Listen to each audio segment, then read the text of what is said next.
Hello again. I wasn't necessarily intentionally planning on doing another video so soon, but then it became clear that that was going to happen. Um, so I'm back, and this is going to be part two, a continuation of the previous video. Um, I guess what I'm being called to do is just to um, document through these videos my self-love and healing journey as it's been after as it's been um, throughout this process um, of the past since the past June. Um, so yeah, this is just to be a continuation of that. And so I when I left off of the last video, I believe it was about um, reclaiming my spirit um, in general. That's what I seem to remember. I haven't actually watched it. I've just been really in the moment. Uh, so with everything.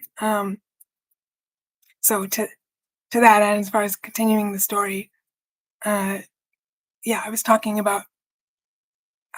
about um, h- how I felt. Um,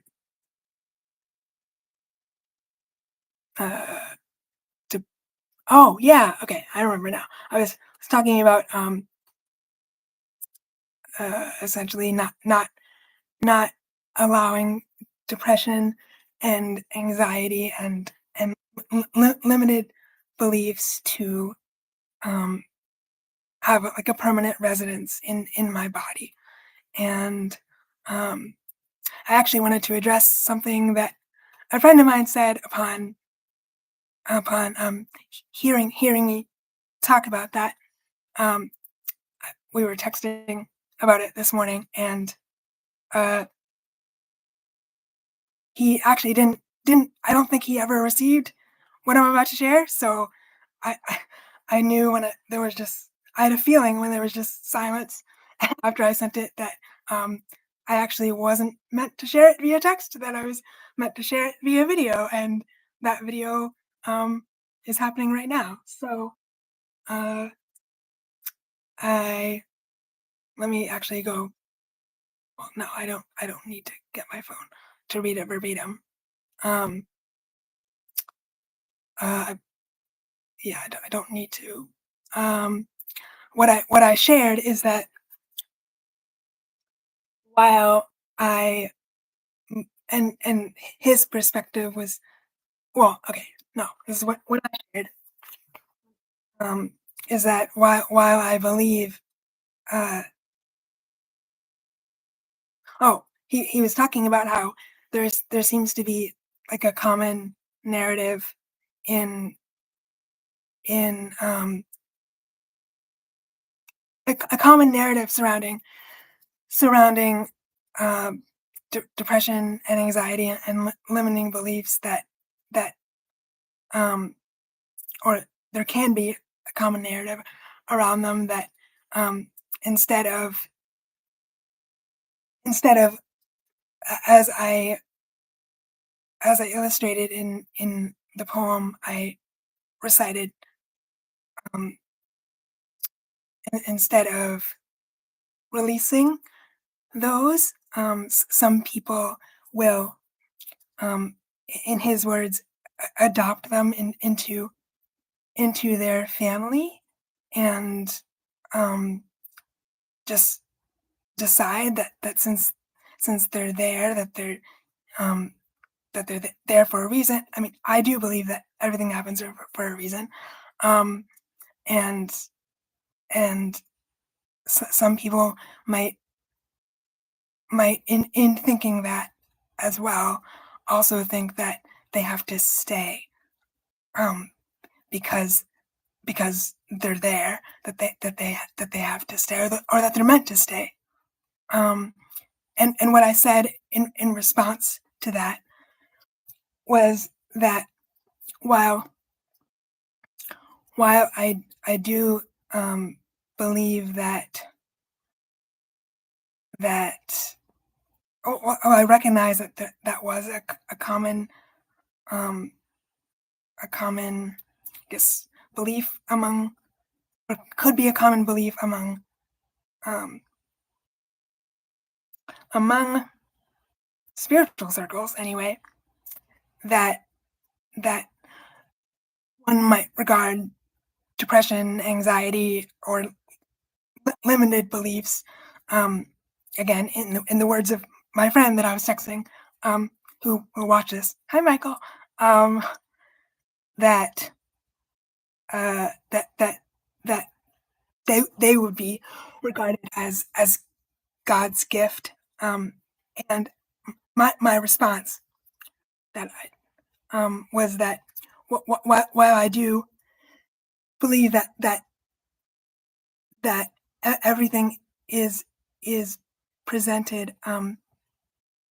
That, okay, so I believe that while everything is presented to us, um, and is happening like for us, actually, how I would say it is, I believe that um, God or a higher power source, whatever higher higher intelligence, um, that really defies any name or label, um, is is um, with us at all times, and is operating through us at all times, is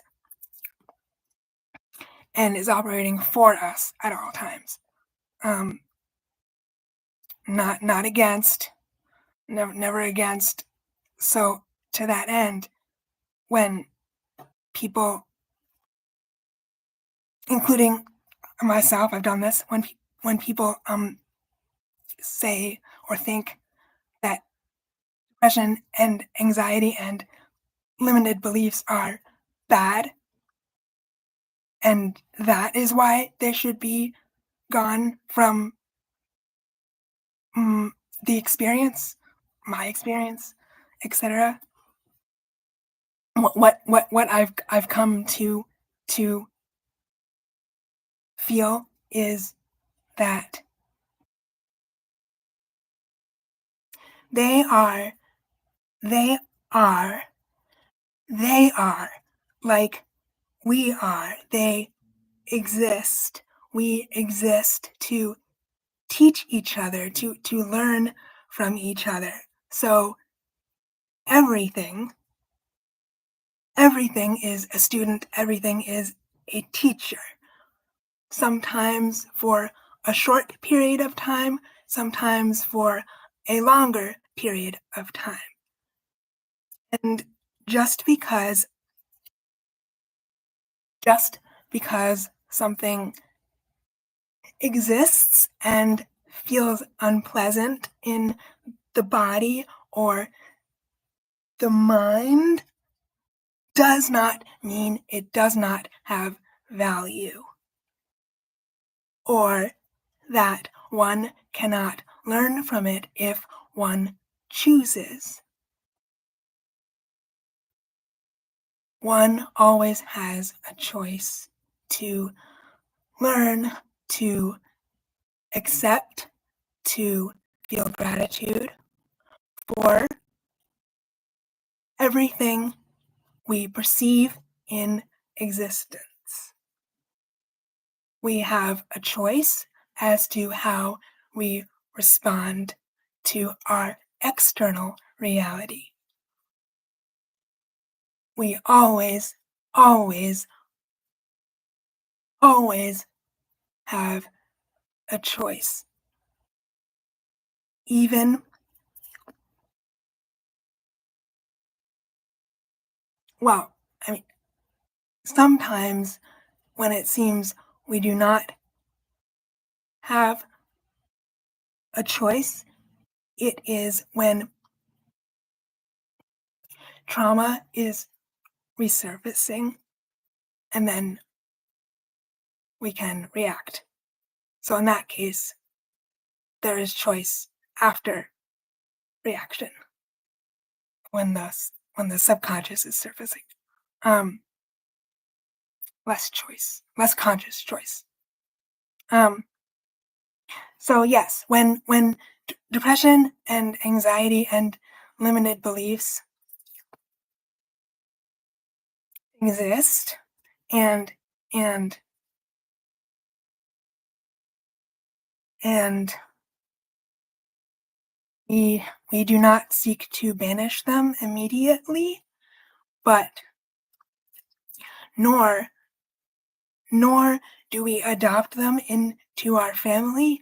When we stay neutral, when we observe, when we listen patiently and lovingly to what they are trying to tell us, to mm, to the ways they are teaching us, to the ways they are pointing us home to ourselves, to our light, to our hearts, to the love within, to towards the freedom that exists when one embodies the love that they are fully. When one does that, then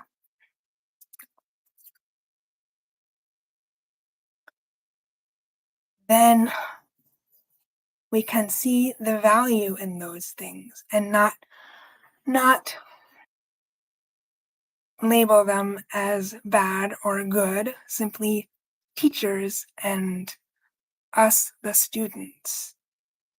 And we can allow them to show us ourselves, to show us what we do and do not want, what we do and do not desire to create in our lives and for ourselves. So this is the way that I have embodied more of my authenticity is to view those things as my teachers. Um, to view everything in my life as my teacher. My body, my teacher, my triggers, my teacher, my trauma, my teacher, my family, my teacher, my friends, my teacher, my um my bully, my teacher, mm, my uh just anyone I feel accepted by or excluded by. Teacher. Animals, my teacher. Trees, my teacher. Earth, my teacher. Um, Life, my teacher. Here for me to learn from. And then I am here. If I am aware of that, then I can show up as teacher too. I can co-teach with with with with them. I can be a teacher to family, to friends, to myself, to um, to life. I can be a witness. I can be a guide. I can be um, a way shower if I choose, and I do choose. I believe I chose that before I was born. Um, and now I'm choosing to step into it fully, more and more, choosing to surrender more and more to who my soul longs to express itself as, longs to create in this world through the blessing of my body. Um, so, to that end, I would like to continue with the story of me being in the hospital when I was not at this space that I am now and was having difficulty connecting to the blessing of my body. Being in a hospital again after what felt like another rebirth um, reminded me of the original birth of my body and how I was forced to stay. I had to stay in in in in in in in in the hospital because I didn't have another safe place to be. I didn't have, so I had to stay. I had to allow doctors and nurses and CNAs take care of me. And just like then, I was so blessed to have family visiting me on a regular basis. I'm actually just seeing how all of this is connecting right now. But unlike then, I didn't spend a large amount of time in an incubator, not being able to be held by my parents. I was and am blessed to be able to be held by my dad, my brother, my grandparents,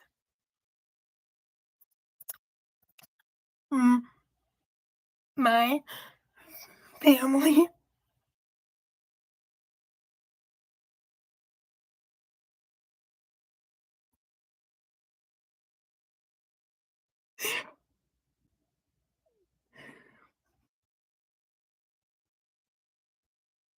Perhaps why it is such a powerful thing for me to be realizing now. Perhaps why I am able to receive, receive, receive, receive, receive, receive,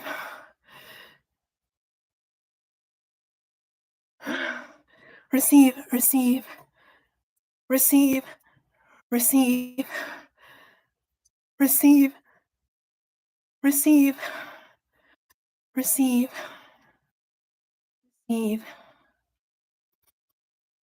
receive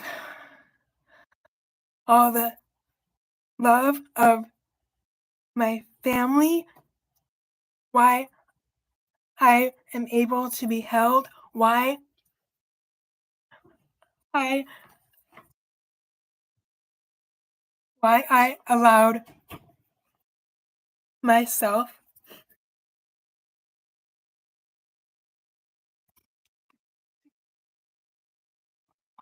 why I listened when I heard the calling of my heart, my soul to come come come come back to Maine, come back to family, was that I recognized that it was a form of coming back to myself, coming back to my heart. And I was able to do that because I I had reached the point where I I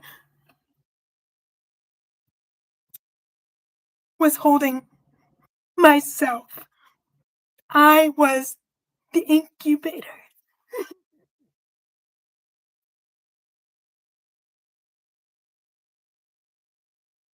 for my spirit, for my heart, for my body. I was keeping myself nourished and warm,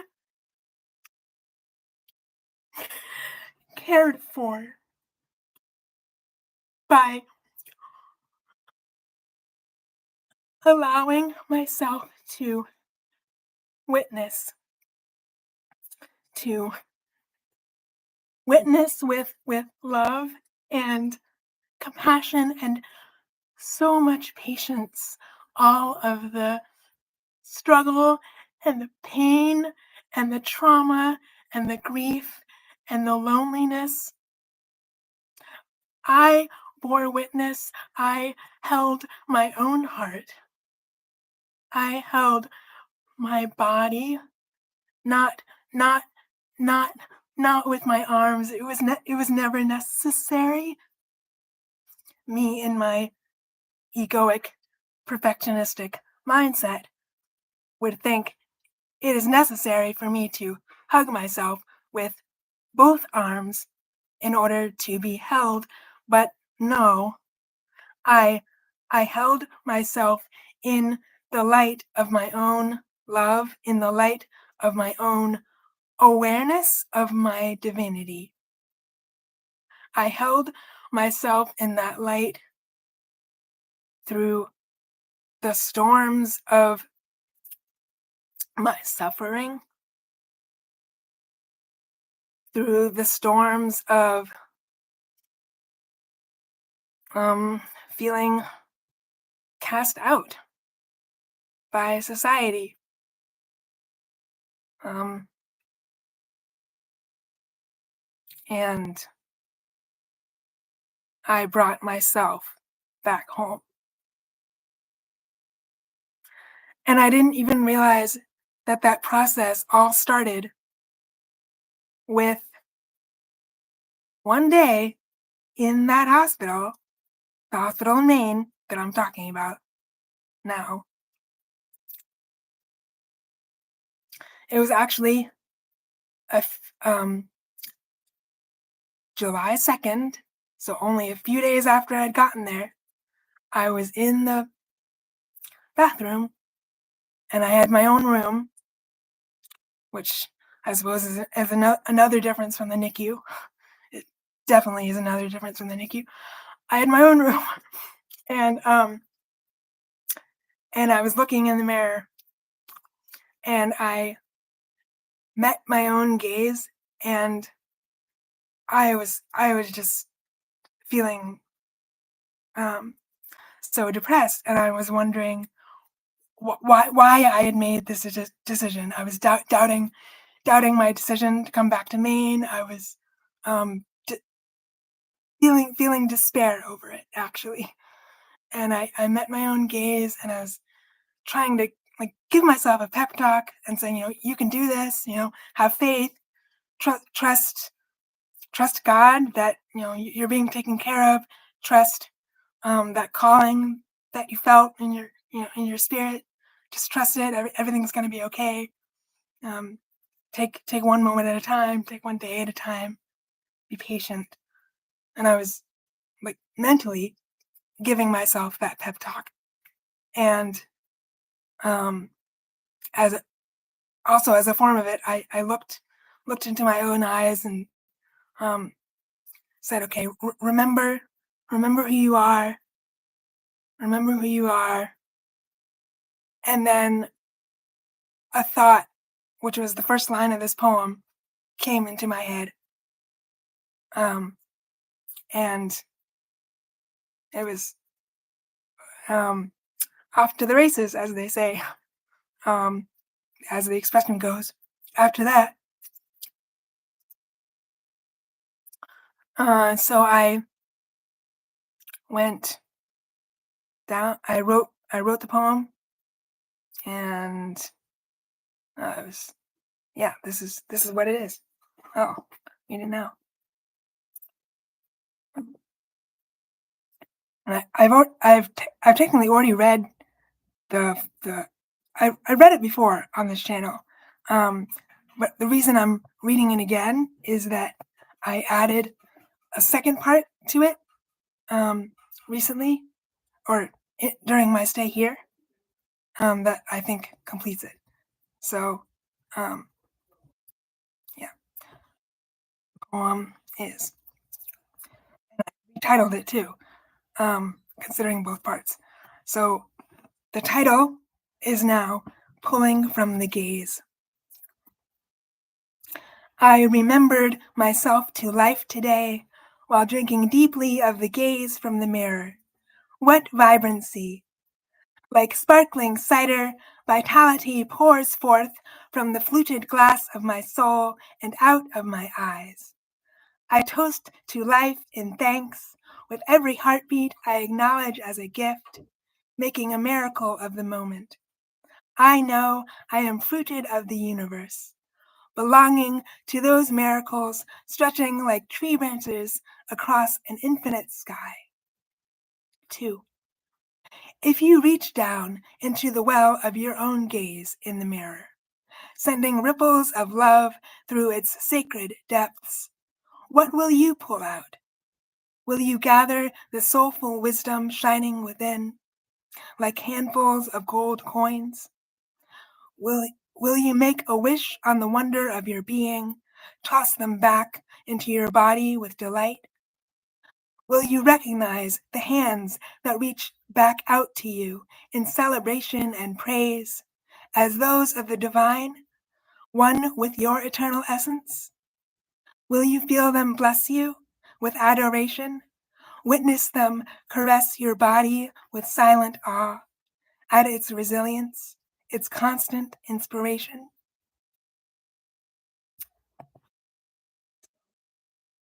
Yeah, that's and then yes, I did have a song connected, I believe, connected to the poem and everything I've expressed so far. And I and so this song will be sung as if I'm singing it from the perspective of my soul or my essence to my body. And the song is Green Eyes by Kate Wolf.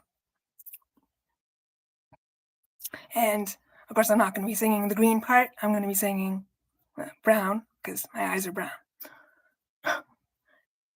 Every night we light the candle that stands beside our bed. And sometimes the flame's too much to handle. That's what you said. That's what you said. You should know. 'Cause you built a fire in me and you made it burn. You followed me, watching every move, matching every turn. Your brown eyes, they don't miss a thing. They hold me like the sun going down, warm me like a fire in the night. without a sound. You were waiting till I heard, just as patient as that love light in your eyes. You never threw away a word or ever talked in a disguise. I ought to know. You were a beacon to a sailor lost at sea. I saw it in your eyes when you looked at me so openly. Your brown eyes, they don't miss a thing. They hold me like the sun going down, warm me like a fire in the night without a sound. The first time I ever saw your laughter break loose inside and tumble out to me, my heart knew it had found what it was after, and it came so easily. We should know. After all the years of hard and lonely times, now our days go by like best friends' storylines, yours and mine. Your brown eyes, they don't miss a thing.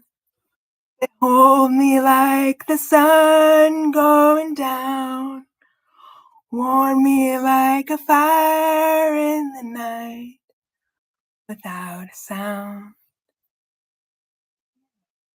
It's the song. I guess it could be more so from my spirit to my body or myself to my body. But yeah, trying that. I first tried that while looking into my eyes in the mirror, and it was an incredibly powerful experience. Something I really enjoy doing actually is singing love songs to myself, um, like to different parts of myself. Uh, it's it's become, I guess, a part of my self love journey is seeing which one of my favorite love songs will fit that dialogue, um, like to and from my heart, or to and from my body, or my heart to my body, or my heart to my mind, or yeah. Um, so yeah. Well, if you're still watching up to this point, thank you so much for witnessing, and I appreciate I appreciate you for witnessing. I appreciate you for being. You don't have to even do anything. I appreciate you for being, and I hope you know that you're allowed.